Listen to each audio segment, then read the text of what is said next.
Hello and welcome to a very special program. Group Captain Shubhanshu Shukla, the Indian Air Force pilot, is set to become the second Indian in space, launching on the 10th of June aboard Axiom Mission 4 to the International Space Station.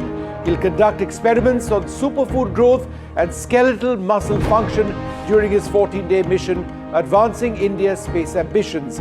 Now, this historic flight, a NASA-ISRO collaboration, marks India's return to human spaceflight after 41 years, inspiring a billion dreams. Joining us now, the designated commander of the Axiom mission, among the most experienced astronauts anywhere. Dr. Peggy Whitson is a former NASA astronaut and a director of human spaceflight at Axiom. She's here with us. Thanks very much. Just a few more points before we go across to the space legend, Dr. Peggy Whitson. She holds the record among American astronauts and among women for spending the most time in space, 675 days. She's the first woman commander of the International Space Station and the only woman to serve as International Space Station commander on 2 occasions. She is the first woman to command a private space mission, AX-2, the first woman and first non-military chief of NASA's astronaut office, and she holds the record for the most spacewalks by a woman, 10 in all. It's wonderful, ma'am, to have you on the program. Thank you very much for being with us. My first question to you, we've seen, and I must ask you this, we've seen just in the last 24 odd hours this big spat between Elon Musk and President Trump, and the question we here in India are asking is your mission on track? Will we see the mission blast off successfully? Yes, our mission is on track. We're expecting a launch on June 10th, and we're looking forward to it very much. What a wonderful feeling that she's all set. Right, and just in terms of where the mission is, in terms of preparing for the mission, are you all set? Could you give us a sense for our viewers about, what's going into the final preparations at this stage? Well, at this point, we are studying and fine-tuning all our skills, everything from familiarizing ourselves with the cameras that we'll be using on orbit to yesterday, Shooks and I, for instance, reviewed all the launch procedures and then the contingencies that we might do in case of anything that happens off-nominally. And we reviewed the stowage. We have to unpack the Dragon as soon as we get there to get all our science hardware and experiments off and onto the space station where we'll conduct those experiments. So it's a very intricate choreography of that. So we've practiced it many times, some in virtual reality and just some repetition just to make sure that we're all highly aware of everything that we're going to be doing, especially in the first few days, because we want to be very efficient as we get started in space. Commander Peggy, thanks a lot for joining us. It's wonderful to be able to speak to you. And we've spoken earlier as well. You're a legend. It's so many days behind you in space. Do you still get butterflies in your stomach as we come close to a rocket launch? You sit on so much fuel on top of a rocket. I always feel so much excitement on the day of launch. That doesn't mean I don't understand the risks. I think I accept the risk well in advance of the mission. And on the day of launch, for me, it is all about just being prepared for that moment and that time and enjoying it. And so it's quite the ride to get into space, to go from 0 to 18,500 miles an hour in just about less than 10 minutes. Dr. Whitson, Shubhanshu Shukla is with you. He's a pilot on board this mission. Obviously, a huge amount of interest over here in India. It's been so many decades since we've had an Indian up in space. Could you tell us about, how it's been working with him, how you've trained together? Any thoughts about your pilot on this mission? I am very proud of my pilot on this mission, and I think you guys should be too. He is an amazingly talented person, obviously, with his background in military aviation. He's come in and embraced understanding all the Dragon systems, and he's a systems expert on everything about the Dragon, everything from the comm systems to the guidance and navigation. He is extremely knowledgeable, and on top of that, he has been learning the experiments that he will be conducting on board the International Space Station, and I know he's going to be extremely competent just because of his natural style. But what's most fun about Shubhanshu, Shuks we call him, is that he has a fantastic sense of humor, and I really enjoy how he fits into the team. He helps and assists the other crew members as well, so he's obviously a natural leader. And it works out phenomenally well. I'm very comfortable with the idea of flying in space with Shooks. Dr. Peggy, you're flying with 3 rookie astronauts. Have you trained them well? Have they listened to you? Have they been able to give you exactly what you want in this 14-day mission? Yes, it's really actually a lot of fun to train new guys.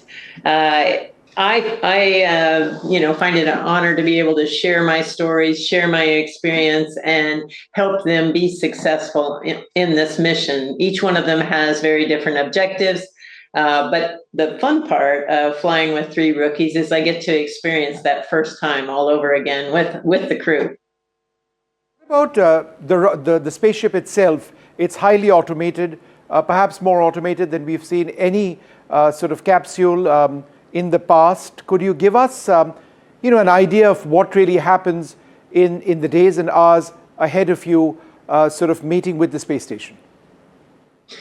So it is a very highly automated vehicle, which is great, and that happens for almost all of that what we call nominal operations. So the ascent and the rendezvous, et cetera. It's very highly automated. However, if anything goes wrong, we have to be prepared to react to it and perform different procedures and actually respond. So it does require a substantial amount of knowledge and practice to be good at those scenarios that are less than nominal, that are those off-nominal situations, we call them. Dr. Peggy, Group Captain Shukla is the pilot on the mission. So what is the role of a pilot? You're the commander, he's the pilot, and who carries joy? The commander and pilot work together. So anytime we do commanding, it's done by both. Shooks will activate the command, and then I will execute it. So it's all a very integrated process. So he and I are working very closely through the procedures as we conduct them on board, and so it's very integrated. Our little 0G indicator is going to be over near Swagosh. And in seat 1, and we will show you once we get to space how well she floats. Dr. Whitson, obviously there have been several procedures to deal with any sort of emergencies which you may encounter. That's obviously a critical part of your training. Could you give us a sense of how a large amount of the time that you've spent over the last several weeks, if not months, have been towards dealing with something unexpected? Actually, we spend a considerable amount of time. We have to train on the NASA emergency procedures as well as the SpaceX emergency procedures. And, there's emergency procedures, and then there's just off-nominal procedures. And we have to be prepared to do those in any situation that might come up in our flight. Obviously, we hope that we'll have a completely nominal mission where everything goes as perfectly planned. But we have to be ready in case it isn't nominal. Dr. Peggy, when you go to the International Space Station, and you've been there many times, I'm told there is no running hot water, there is no spa there, How do you folks manage your daily life at the International Space Station? Is it tough? Is it easy? It is a little bit of a camping trip, but we do have towels, wet towels that we can use every day to clean ourselves, and we have enough resources from food and water perspectives that we can provide for ourselves, and so it isn't like going to some ultra rich hotel spa or whatever. It is very much a bit of a camping trip, but it's a lot of fun, and it's I think the most special part about the team that we are joining on board this International Space Station and the Axiom-4 team, is that being able to integrate with them and become one big team. So I'm looking forward to that. But, with 7 crew members already on board the International Space Station and with the 4 of you on board, would the space station be rather crowded? Well, I always try and remind people it's 15, I would call school bus size modules, various sizes connected together. That's the internal volume that we live and work in. So there are 4 full up laboratories. We have one area that is for the toilet and our exercise hardware and a lot of the life support systems hardware. And so the modules kind of each have their different functions. And so there's actually a lot more space than you think. But obviously, by increasing the crew size by 4, it will be a challenge for us to all integrate and work together. But we're looking forward to that challenge. And I know the crew on orbit is very excited to have us there. And we're going to try and be the best guests that we can be while we're there. Dr. Peggy, we have only one Earth which is inhabitable, and you've been to the International Space Station for so many months and more than a year. And this is a question I ask all astronauts. Have you looked for extraterrestrial life when you look out of the cupola there, and have you found any?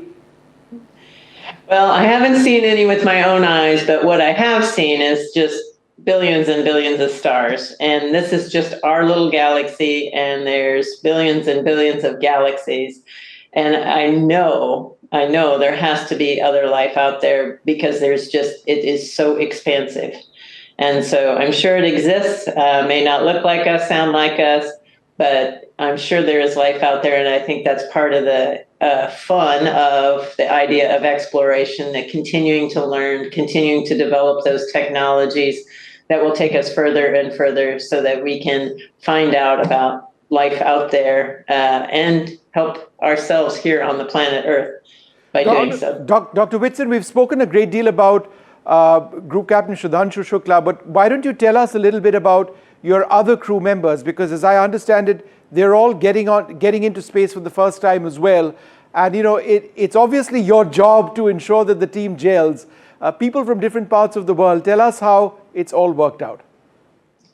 It's really been a great experience. We have Tibor Kapu from Hungary and Sławomir Uznanski-Wisniewski. We call him Swab for short for obvious reasons.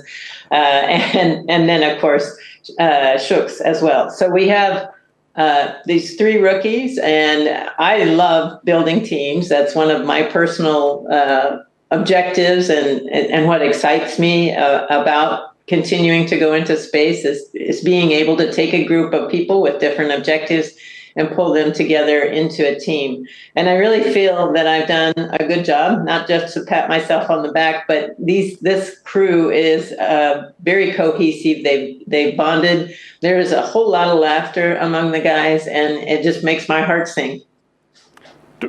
Dr. Peggy, 2 questions quickly to you. One very simple one. How does India look like from space? Oh, it's all of planet Earth is beautiful. India is special as well, and the surrounding waters. It's relatively easy to pick out India because of the geography. I'm looking forward to seeing it again, especially with Shuks. Dr. Peggy, one quick more question to you. You're flying up from pad 39A, the legendary pad from which Neil Armstrong went to the moon. Who is your role model?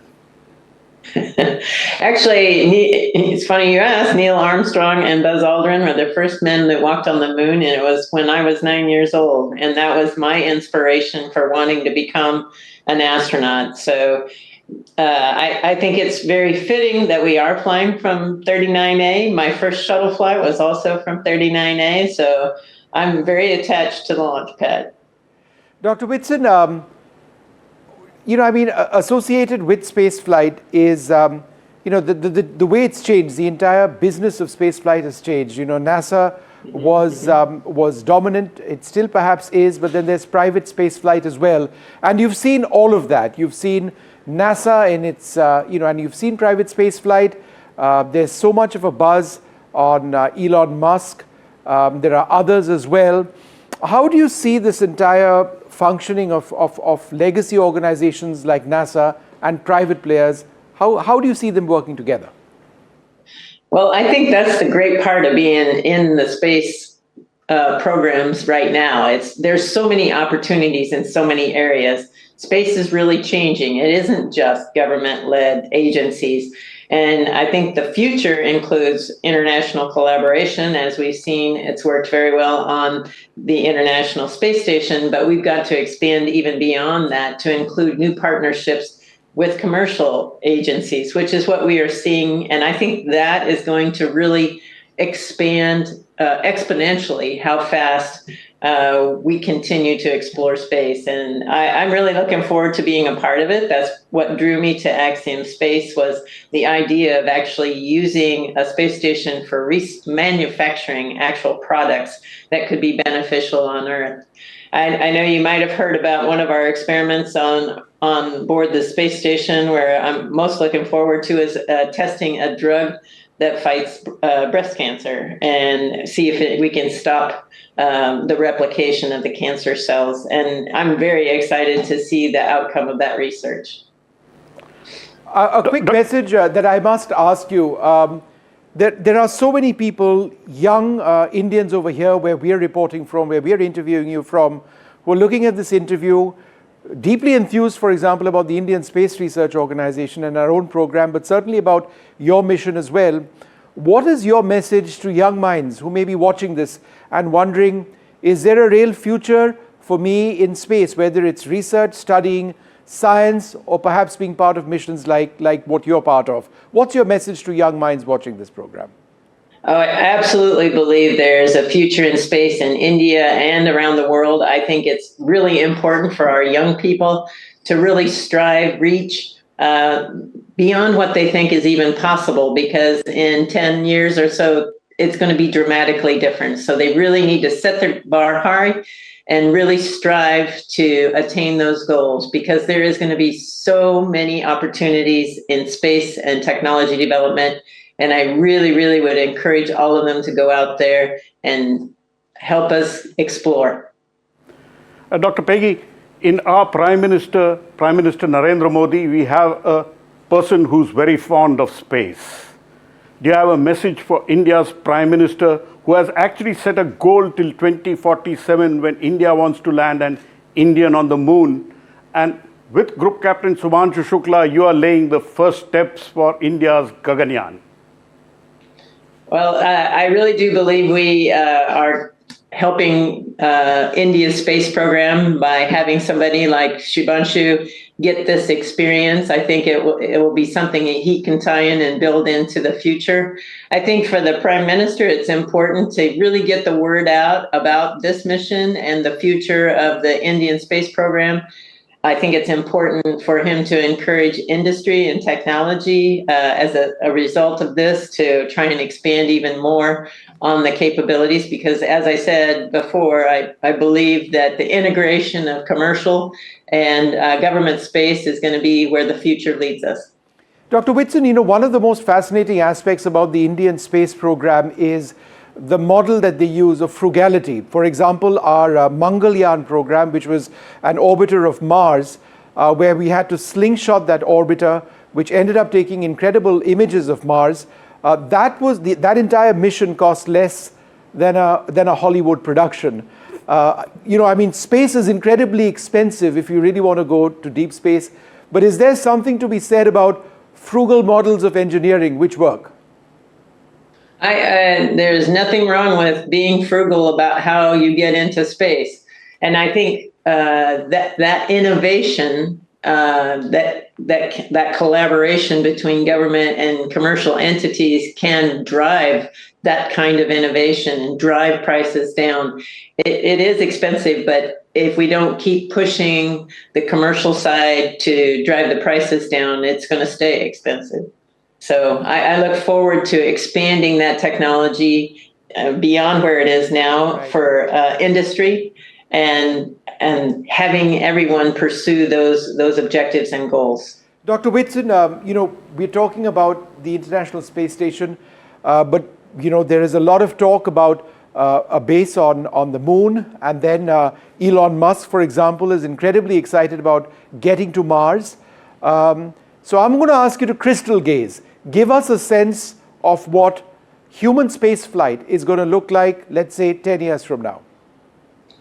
Well, I hope that in 10 years we have a commercial low Earth orbit entities, multiple entities for space stations, and those space stations will continue to develop technologies that will be used in further deep space exploration. I hope that in 10 years we also have a lunar base where we're testing facilities and capabilities, potentially with regolith and other things, trying to develop plans and detailed ways that we can effectively colonize Mars as well. So I'm really excited about the future, and I hope all the young people in India are as well. Dr. Peggy, this time you're using a reused Falcon 9 rocket and a spanking new Dragon. Yes. Does that worry you that there is a spanking new Dragon which has never been used? And maybe you can give us the name which you are likely to name the new Dragon capsule. Well, the Dragons, this is the fourth capsule, and they have a lot of experience at SpaceX at developing these capsules. They fine-tuned them along the way, and so I have no issues, no concerns with going up in a new vehicle. I'm going to keep the name secret. I told you I was going to tell you once we get to orbit, so you'll have to wait and listen in for the name. And, the Falcon 9s have been reused many, many times successfully. And so I have no concerns at all. Well, it is an exciting mission, and, it's just so inspiring to speak to you as someone who has done so much in helping us learn about space. And we hope this mission works out well. We're absolutely certain it will. Good luck, and thank you so much for speaking to NDTV.